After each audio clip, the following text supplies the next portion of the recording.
So the Greeks, increasingly losing the war, are saved by nightfall. Hector instructs the Trojans to light as many watchfires as possible so that the Greeks can't escape to their ships and return home under the cover of dark, which is exactly what Agamemnon now wants to do.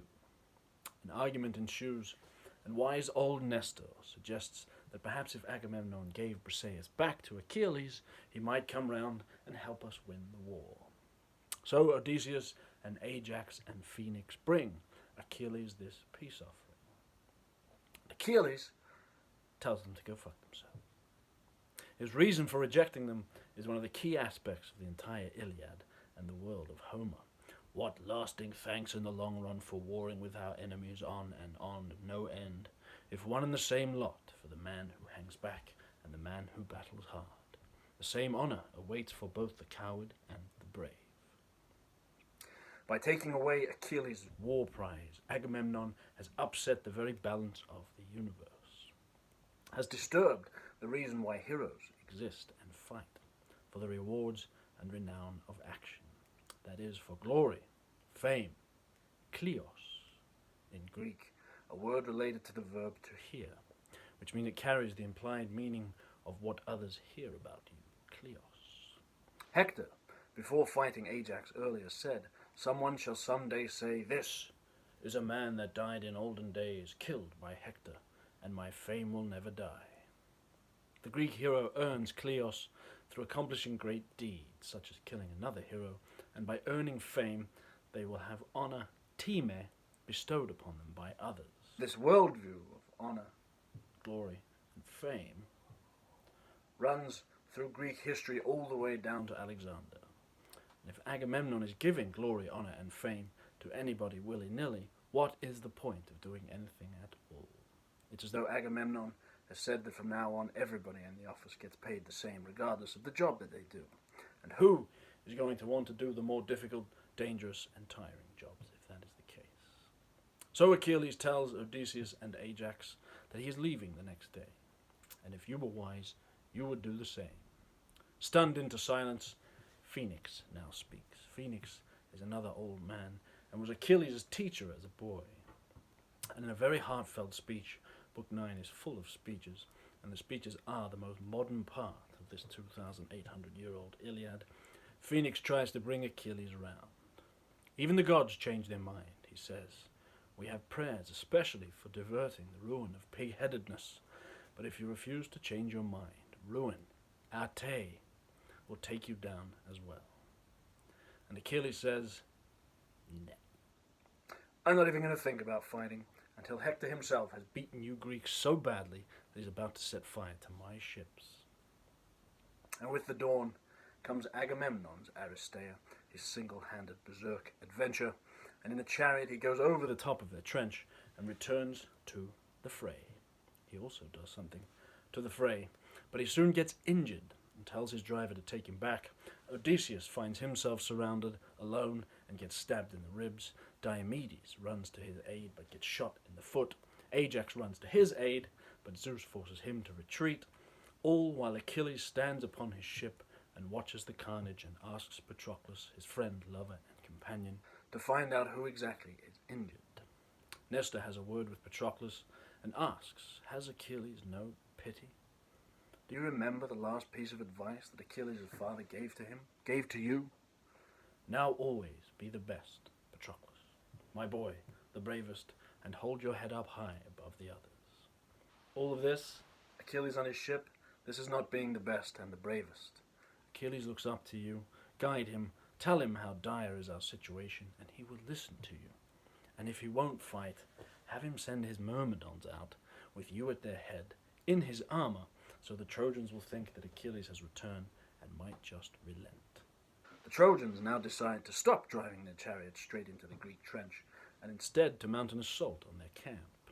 They push and push, the Greeks defend and defend, until the Trojan Sarpedon charges the wall and pulls with all his might and breaks it open.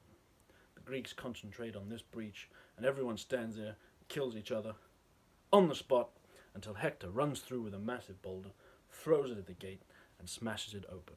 The Trojans are in. Zeus now takes a nap for 2 books, and the fighting goes back and forth again until he wakes up.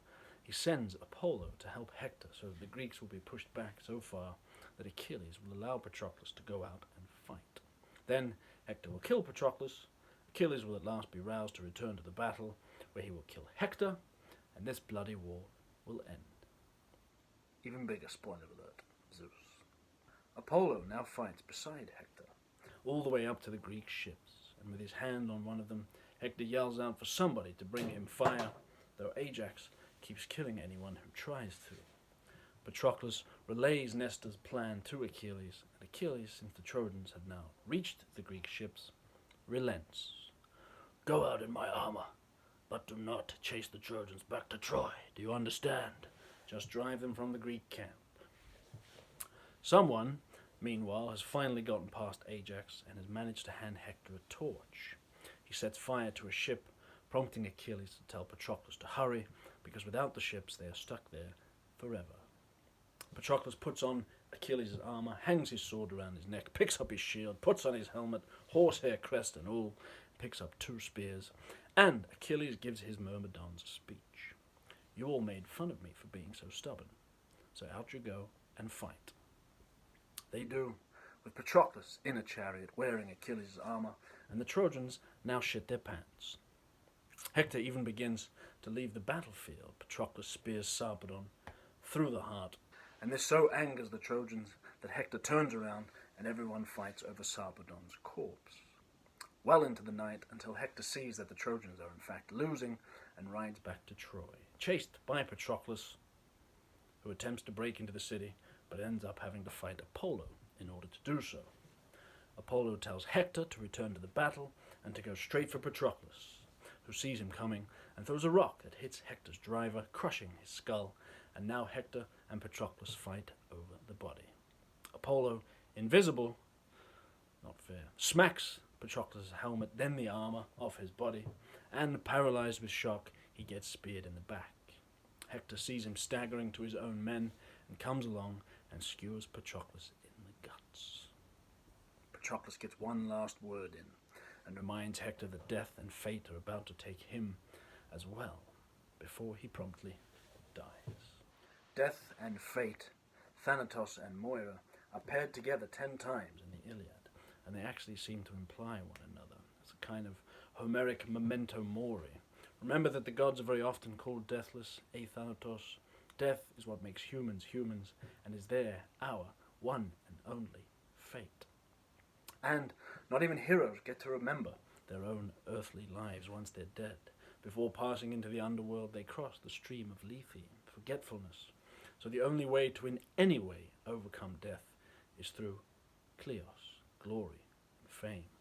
Your name being sung down the centuries. This is the only afterlife in which the Greeks believe. In the Odyssey, Homer's other great epic, Odysseus summons the ghost of his mother, and in a truly beautiful scene, she tells him how awful Hades is, that implores him to long for the daylight. Rage against the dying of the light. Long for the daylight, Odysseus. He also summons someone else's ghost, but to tell you whose would spoil this Trojan story. This view of death makes the early Greeks value life all the more, and it hastens them to strive to fill it with noble deeds. Because death annihilates everything that's important, life becomes all the more valuable. This changes later, which we'll see, when the brevity of life leads poets to urge people to fill it with sensuous pleasure rather than heroic toil, to enjoy it now rather than use it as an attempt to win glory.